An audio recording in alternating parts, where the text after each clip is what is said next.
Ipinagutos na ni Pangulong Marcos ang pagbuo ng Independent Commission na mag-iimbestiga ng katiwalian sa lahat ng kasalukuyan at nagdaang infrastructure projects ng gobyerno.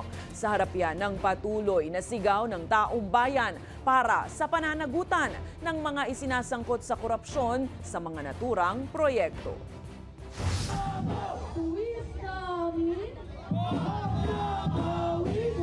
Ito ang sigaw ng pagkondena ng mahigit 200 individual sa EDSA Shrine sa Ortigas umaga ng September 11 laban sa korupsyon sa pamahalaan, partikular na sa flood control projects. Hiling nila isang independent commission na mag-iimbestiga sa umano'y mga anomalya.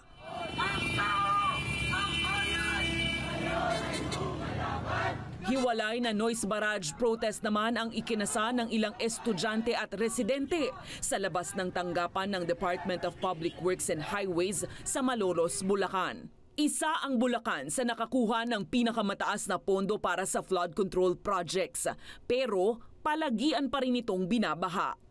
Isinawalat rin kamakailan ni Senator Ping Lacson ang 5 dating personel ng DPWH Bulacan na umano'y nasa likod ng mga anomalya. We have already our security plan for dispersal or crowd management and for security. Prepare tayo dyan. Tiniyak naman ng Philippine National Police na nakahanda sila sa posibilidad ng mas malawakang demonstrasyon sa bansa. Ipinangako rin ng Interior Department ang pagpapatupad ng maximum tolerance. The more you suppress them, the worse it gets. So, hayaan na natin. Mag-protest sila kung gusto nila, wala kaming titigilan dyan. Pero we also expect it to be peaceful. Pinawi ni Interior Secretary John Vic Remulla ang mga pangamba na baka lumala ang galit ng mga Pilipino gaya ng nangyaring anti-corruption protest kamakailan sa Indonesia at Nepal na nauwi sa karahasan kung saan may mga nasawi. People want accountability but not instability. Mga Pilipino naman hindi ganyan, di ba? Even at our worst, hindi tayo nanununog ng lugar, di ba?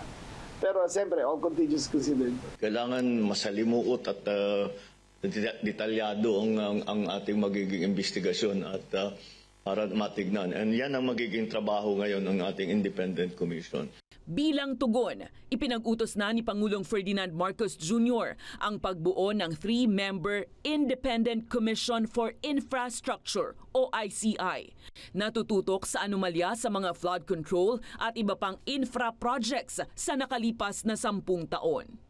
Sa ilalim ng Executive Order 94, may kapangyarihan ng komisyon na mag-imbestiga, magsupina at magrekomenda ng kaso laban sa mga opisyal, empleyado at mga kasabwat sa tiwaling proyekto. Maaari ring humingi ng tulong ang komisyon sa iba pang ahensya ng gobyerno para maglabas ng whole departure order at ipa-freeze ang assets ng mga sangkot. Hindi pa pinapangalanan ng Pangulo ang 3 personalidad na uupo sa naturang komisyon.